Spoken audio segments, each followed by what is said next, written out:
하나님 말씀은요. 잠언서 4장 23절입니다. 잠언 4장 23절 구약성경으로 915페이지에 있습니다. 잠언 4장 23절 구약성경으로 915페이지에 있습니다. 우리 한 절이기 때문에 우리 함께 합독하시겠습니다. 시작. 모든 지킨 만한 것 중에 더욱 내 마음을 지키라. 생명의 근원이 이에서 남이니라. 아멘. 저희는요, 몇 해 전에 코로나라는 심각한 그런 시대를 겪으며 지나왔었습니다. 다들 기억하시죠? 네, 눈에 보이지 않는 그 바이러스를 통해서 우리의 삶이 심각하게 파괴가 되었었죠. 네, 온 거리와 산과 들, 또 뭐 대형마트나 모든 곳에서 사람들이 완전히 사라지잖아요. 그리고 아이들의 웃음도 끊어졌죠.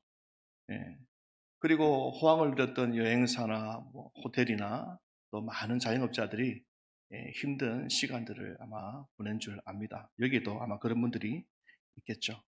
그 속에서 또 소외되어 있는 계층 속에 있는 노인들이 홀로 외롭게 죽는 고독사의 문제가 있었고요. 예, 또 서로의 건강을 위해서 거리를 둬야만 했던 그런 시간들이 있었습니다. 이런 일들은 사실 우리나라에만 있었던 것은 아니고 세계 각국의 모든 나라가 함께 이 어려운 일들을 겪고 왔었죠. 네, 그래서 어땠습니까? 손도 열심히 씻었고 마스크도 열심히 썼고 대중교통 안에서는 옆 사람과 대화도 안 했죠. 네, 그러면서 교회적으로는 어떻습니까? 선교사님들이 많이 나오시게 되었고 교회에서도 많은 순도인들이 또 못 나오시기도 했고 온라인 예배, 뭐 비대면 예배 이런 말들도 나오게 되었었습니다. 네, 그러면서 가나안 성도 아시죠? 안 나가 성도 이런 말들도 나오게 됐었죠. 이 코로나가요, 우리 사회와 우리 생활에 끼친 이런 파격적인 일들이 굉장히 심각했었습니다. 그래서 인류가 어땠습니까? 함께 이 바이러스로부터 생존하기 위해서 치열한 삶을 살아왔죠. 네. 지금도 저희들은요, 이런저런 모양으로 내가 사랑하는 가족이나 이런 것들을 지키기 위해서 지금도 어떻습니까? 인내하고 수고하고 애를 쓰는 거죠. 그때도 우리 사랑하는 아이들과 부모님들, 가족들 이런 사람들을 지켜내기 위해서 저희가 열심히 했던 것처럼요. 그래서 지금 이렇게 돌아보면요, 어, 정말 우리가 이 코로나로부터 그렇게 우리 자신들을 지키려고 했던 것들이 있었는데, 어, 정말 이것이 그 코로나로부터 지키는 것이 정말 가장 중요한 문제였을까 이런 생각을 에, 하게 됩니다. 어쩌면 우리는 우리의 이 마음을 지켜야 했는지 좀 묻게 되는 것이죠. 당시에 이 코로나는요, 우리 모든 인류에게 굉장한 공포와 두려움을 줬지 않습니까? 그래서 사람들이 어떻게 됐습니까? 바이러스의 공포심에 정복당했고, 예, 패닉처럼, 그죠? 공황이 오게 되었죠. 그래서 뉴스에 보면은 마트에서 생필품들을 사기 위해서 서로 치열하게, 서로 사겠다고 몸싸움을 벌이기도 했죠. 예. 많이 배운 문명인임에도 불구하고 부끄러운지도 모르는 그런 싸움들을 했었던 거죠. 아파트에 환자가 한 명 나오면 어떻습니까? 통제했었죠. 아무도 그 아파트에 가기를 꺼려했었고 그곳에 뭐 친구가 있든 누가 있든 완전히 단절한 그런 삶을 우리가 살았지 않습니까? 어, 특히 어, 코로나 백신을 만든 그 나라들은 어떻습니까? 그것을 좋은 목적으로 쓰기보다 자기의 돈벌이로 쓰게 되었죠. 그로 인해서 가난했던 많은 나라의 사람들은 사랑하는 사람들을 그냥 떠나보내 했던 그런 시절이 있었습니다. 다시 말해서 이 코로나 앞에서 제가 이렇게 한번 돌아보면 인간의 이성도 그리고 지성도 감성도 메말랐던 시대가 아닌가 인간의 인간다움마저도 어쩌면 거부가 돼 버린, 포기해 버린 그런 시대가 아니었나 이런 생각을 하게 되는 거죠. '왜 이런 일이 일어나게 되었을까?' 이런 반문을 하지 않을 수가 없었습니다. 왜 그랬을까? 어 그것은요. 우리의 생명을 빼앗아갔던 그런 코로나 바이러스보다 어쩌면 이 죽음의 공포로부터 우리의 마음을 지키지 못했기 때문은 아닌가라는 이런 생각을 하게 되는 거죠. 육체의 질병보다 더 무서운 것이 무엇입니까? 마음의 질병이다라는 생각을 하게 되는 거죠. 그 나치 수용소에서 살아남은 생존자 중에 빅터 프랭크라는 사람이 있죠. 그 사람이 했던 말이 있습니다. 어, 아무리 건강한 육체를 가졌어도 에, 다 죽어 나갔는데 그 속에서도 살아야 할 이유가 있는 사람은 살더라는 거죠. 그것이 어마어마하게 큰 어떤 신념이나 어떤 뭐 그런 것을 말하는 것이 아니라 내 가족을 보고 싶어 하는 그런 열망, 그 작은 소망, 그 무너지지 않는 그 마음만 가지고 있었다면 살게 되더라라는 것을 그의 자선에서 볼 수 있게 되는 것입니다.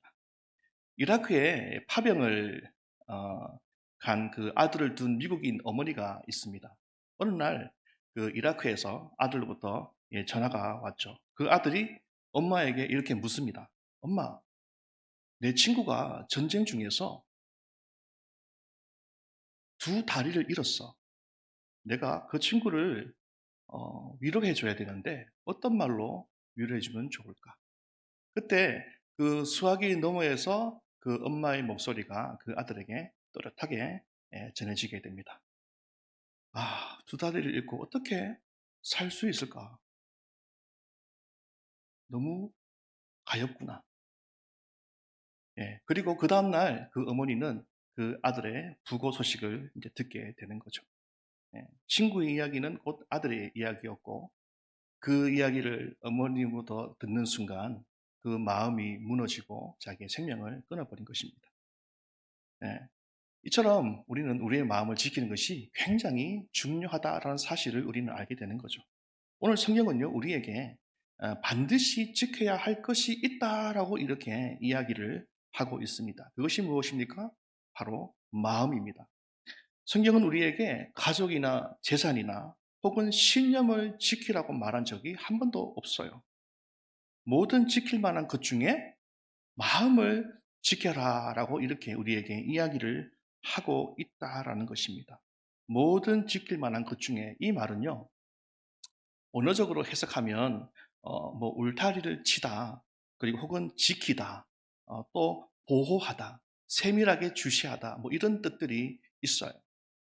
그래서 정말 세심하게 네 마음을 잘 지켜야 한다. 너의 마음을 하나님의 말씀으로 잘 무장해서 어떤 것도 너의 마음을 침몰시키지 않도록 네가 각별히 주의해야 한다. 이런 의미로 사용하는 거죠. 근데 이것을 영어로 이렇게 해석을 보면요.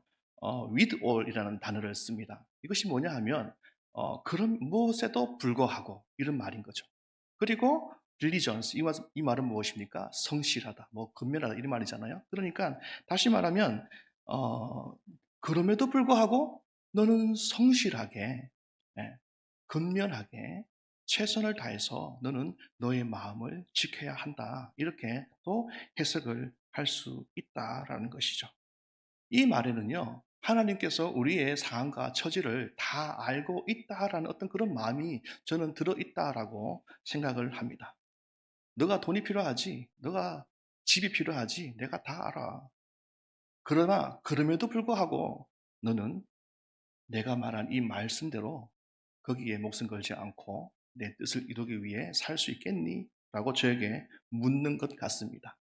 내가 명령한 이 좁은 길을 네가 걷기에는 참 쉽지 않을 거야. 많이 두려울 거야. 많이 힘들 거야. 염려가 많이 될 거야. 내일 일을 아무도 몰라. 그럼에도 불구하고 너는 내가 말한 이 좁은 길을 마음을 지키면서 내 말씀을 굳게 붙잡고 살아갈 수 있겠니? 이렇게 묻는 거죠. 예.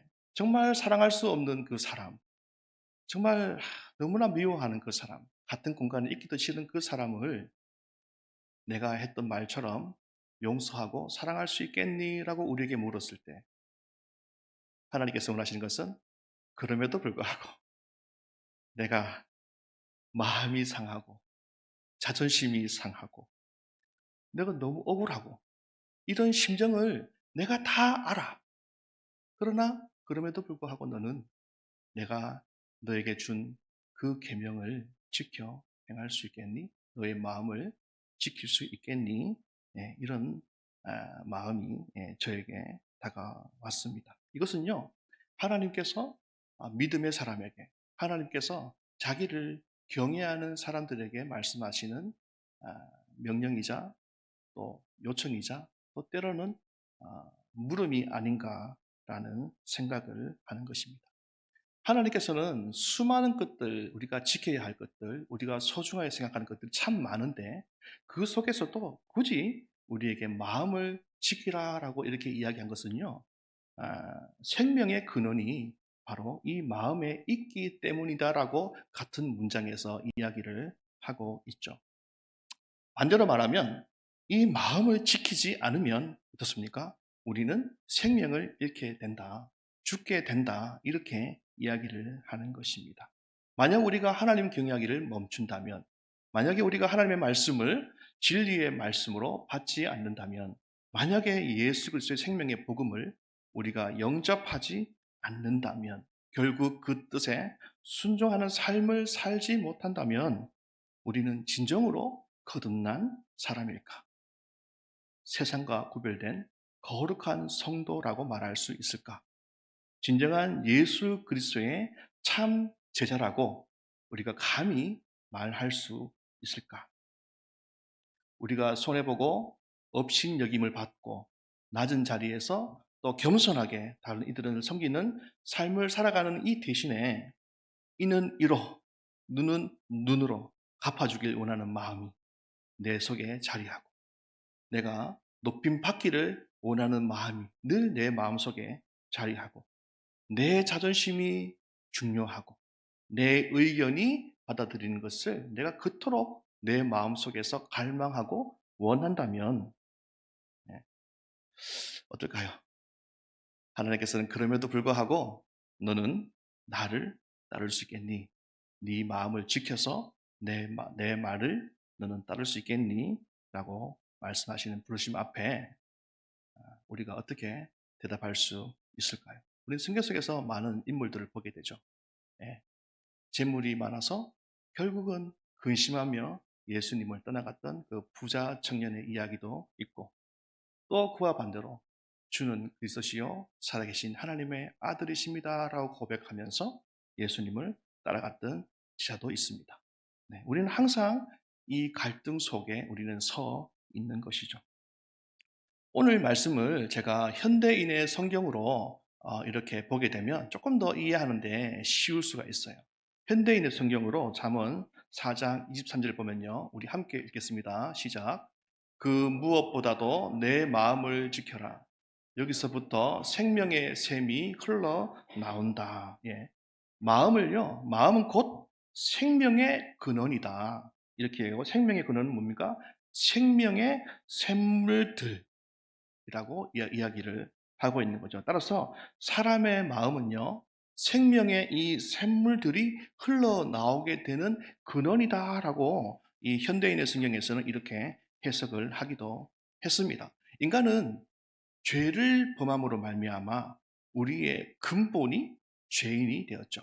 완전히 부패한 인간이 되었습니다. 그 결과 우리의 마음의 근원에 무엇이 자리하고 있습니까?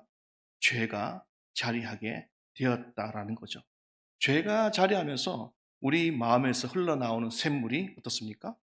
더러운 죄로 오염되게 되었죠. 그래서 우리는 항상 어떻습니까? 하나님의 말씀을 거역하고 죄의 종로릇을 하게 되더라는 것입니다. 온갖 역겨운 말들과 더러운 행실로 마치 마라와 같은 그런 쓴물을 만들어내는 삶을, 그 인생을 살게 되는 것이죠. 레위기 19장 10절에 이렇게 얘기합니다. 너는 내 형제를 마음으로 미워하지 말며, 마음으로 미워하지 말며. 마음에서요, 미워하는 마음이, 미워하는 것이 나오는 것입니다. 또 마태복음 5장 28절에는요, 나는 너희에게 노니 음욕을 품고 여자를 보는 자마다 마음에 이미 간음하였느니라. 그러니까 마음에서 죄가 나오는 것입니다. 죄의 결과로 우리는요, 이 마음에서 죄가 계속해서 흘러나오게 되는 것이죠. 그래서 우리는요, 사람들에게 상처를 주기도 하고, 공동체를 와해시키기도 하고, 이 작은 혀가 이 불의의 혀가 되어가지고, 온갖 나쁜 짓은 다 하는 거죠.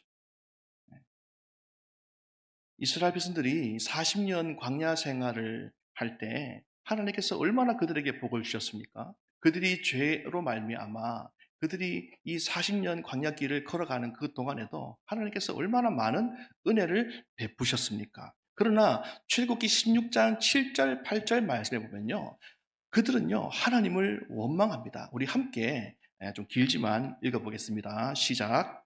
아침에는 너희가 하나님의 영광을 보리니 이는 여호와께서 너희가 자기를 향하여 원망함을 들으셨음이라.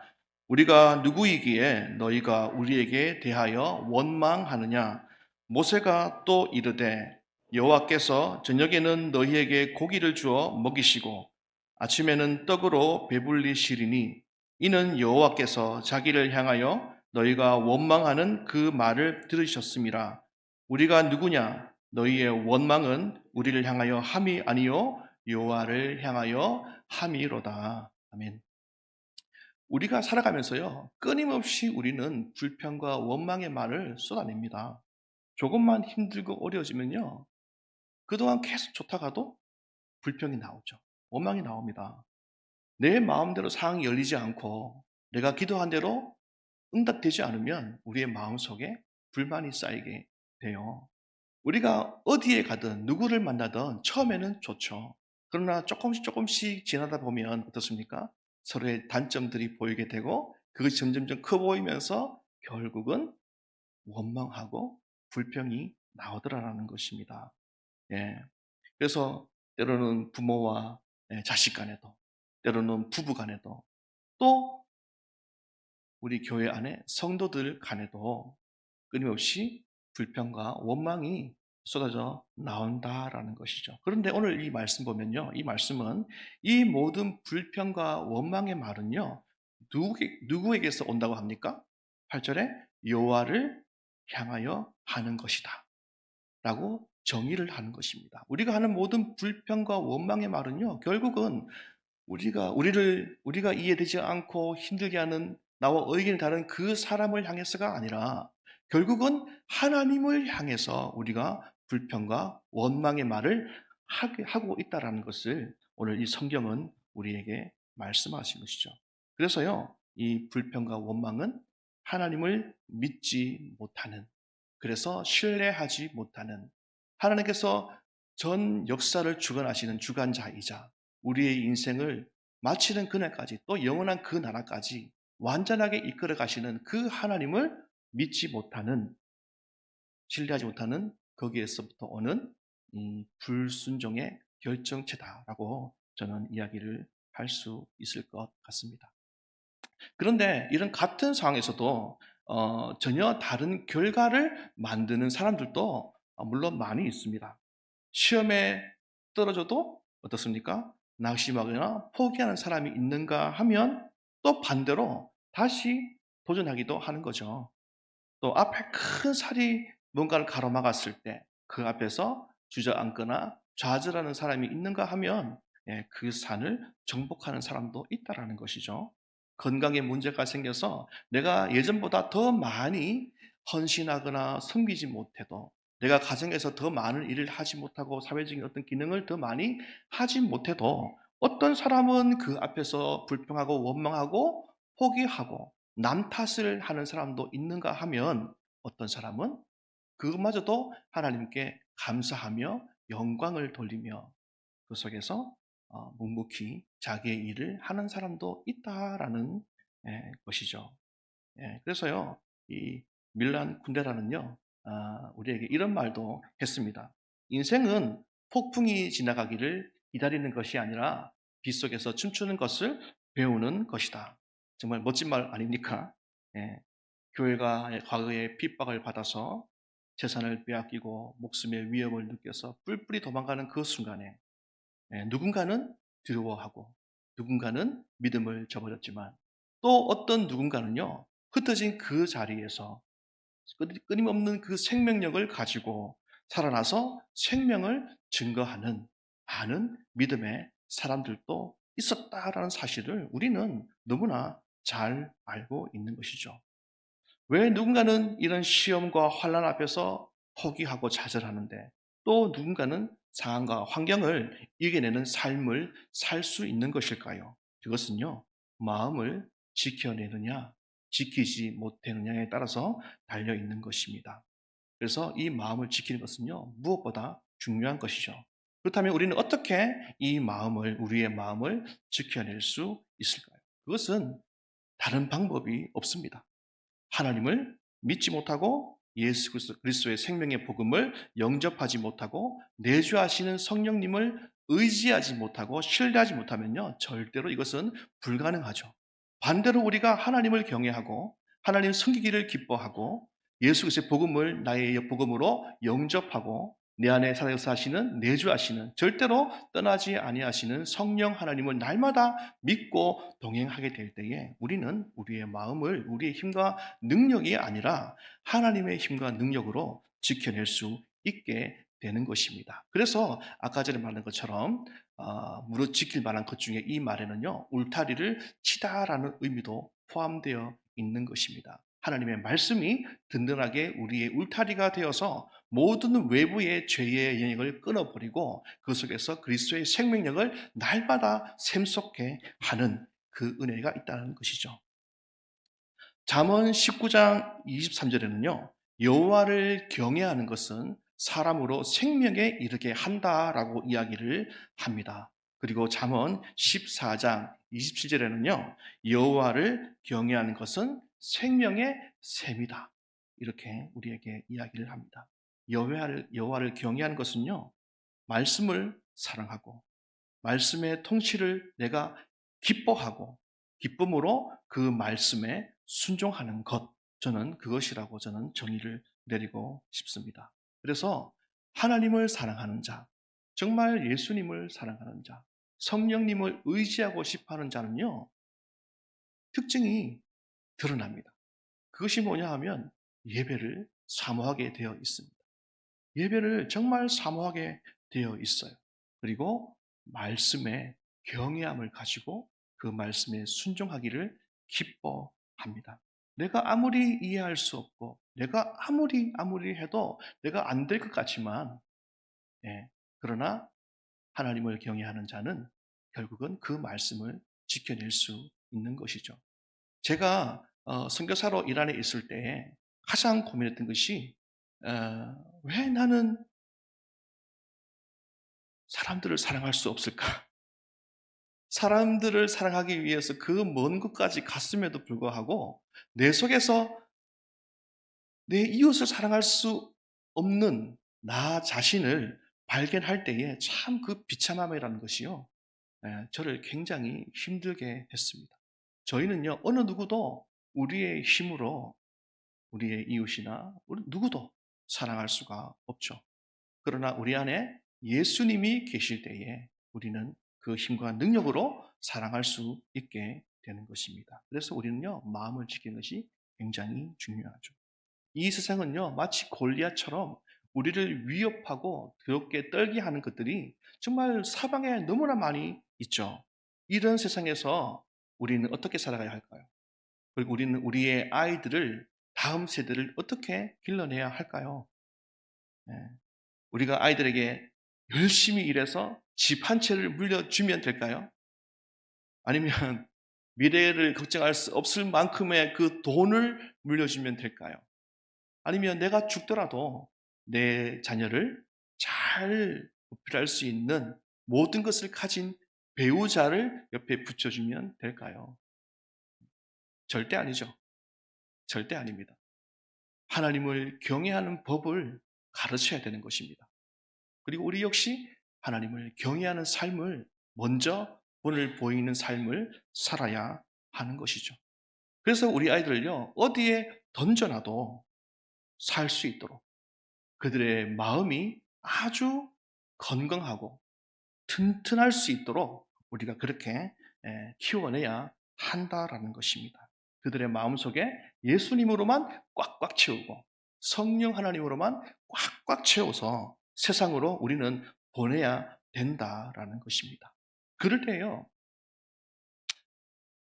이 40년 광야길에서 그들의 의복과 신이 헤어지지 않았던, 그렇게 놀랍게 인도했던 그 하나님을 그들이 만나게 되는 것이고, 그 하나님을 의지할 때 어떤 상황에 놓여지게 되더라도 그들은 믿음으로 살 수 있게 된다라는 것이죠. 그래서요, 이것을 믿는 우리에게는, 또 우리 아이들에게는요, 이 광야길이 결코 저주의 길이 아닙니다. 그래서 우리의 마음을 하나님으로 말씀으로 든든하게 지키면 그 다음 구절을 보시면요, 절대로 좌로나 우로나 치우침이 없이 곧게 하나님께서 내시는 길을 따라 갈 수가 있게 되는 것입니다. 마치 밖에서 보면 광야의 길을 40년 동안 빙빙 도는 것처럼 보이지만 그렇지 않습니다. 그들은요, 분명히 하나님만을 보고 따라가기 때문에 그들의 걸음은 좌로나 우로나 치우침이 없는 축복된 길이고 은혜의 길이고 생명의 길로 가게 되는 것이죠. 에스겔서 47장 1절에서 12절 말씀 보면, 너무 시간이 많이 가기 때문에 다 볼 수 없는데, 이 성전으로부터 흘러나오는 물이 있죠. 이 물은요, 어떻습니까? 죽은 바다를 살립니다. 또 그래서 이 죽었던, 다 사라졌던 생명들을 다시 모이게 하죠. 그 속에서 살 수 있는 바다를 만들어냅니다. 그리고 그 물줄기가 흘러 가면 그 물줄기가 닿는 곳마다 어떤 일이 생깁니까? 생명이 되살아나는 놀라운 역사가 나타나게 된다라는 것이죠. 이 말씀을 읽으면 저는 꼭 요한복음 7장 37절, 38절의 말씀이 기억납니다. 이것을 함께 읽으면 좋겠습니다. 요한복음 7장 37절에서 38절 함께 읽습니다. 시작. 명절 끝날 곧 큰 날에 예수께서 서서 외쳐 이르시되 누구든지 목마르거든 내게로 와서 마시라. 나를 믿는 자는 성경의 이름과 같이 그 배에서 생수의 강이 흘러나오리라 하시니, 이는 그를 믿는 자들이 받을 성령을 가리켜 말씀하신 것이라. 아멘. 이 물은요, 하나님입니다. 예수님이죠. 곧 성령님이신 것입니다. 예수님은요, 십자가에서 자기를 찢으심으로 말미암아 성전을 찢어버리시고 자신이 성전이 되셨죠. 그리고 그를 영접하는 자들을 예수님께서는 하나님의 성전으로 세우십니다. 그리고 성령으로 충만하게 채워 그의 배에서 생수의 강, 다른 영혼들을 살릴 수 있는 생명의 강의 근원이 되게 하시고, 가는 곳마다, 보는 곳마다, 기도하는 곳마다, 닿는 모든 곳마다 하나님께서 죽은 것을 다시 살리시는 놀라운 역사를 일으켜 가시는 겁니다. 그래서 하나님은요, 우리 믿는 자들을 단순하게 우리만 하나님 믿어서 기뻐하는 자로 세우시기를 원치 않으시고, 물론 그것도 감사한 일이지만 또 더 감사한 것은 우리를 통해서 반드시 다른 사람의 생명을 살려내기를 기뻐하신다는 사실을 꼭 우리가 알았으면 좋겠습니다. 우리는 우리의 마음을 하나님의 말씀으로 든든히 지켜서 우리가 먼저 살아나야 되겠고, 그리고 우리가 살아난 자로서 죽은 자들을 다시 살려낼 수 있는 그런 생명력이 있는 모든 성도, 우리가 교회가 되면 참 좋겠습니다. 이번 주 목요일 날 우리 초등부 수련회가 있습니다. 일일 수련회. 얼마나 귀여운지 모릅니다. 기도하자 하면 이렇게 기도합니다. 너무나 귀엽습니다. 그리고 다음 주 월요일부터 수요일까지 2박 3일 동안 청소년부 수련회가 있습니다. 그리고 아직 예정이지만 우리 대학 청년부 수련회도 있습니다. 우리의 자녀들입니다. 반드시 살려야 됩니다. 여러분들 꼭 기억하시고 기도해 주시고 정말 그들의 마음속에 하나님이 거하시도록 이번에 예수님을 꼭 만나서 그 마음속에 성령으로 꽉꽉 채워질 수 있도록 그래서 이 아이들이 이 청년들이 자신을 위해 사는 자가 아니라 하나님과 그의 나라, 그의 영광을 위해 살기로 결단하는 놀라운 은혜가 있는 그런 시간 될 수 있도록 꼭 기도를 요청드립니다.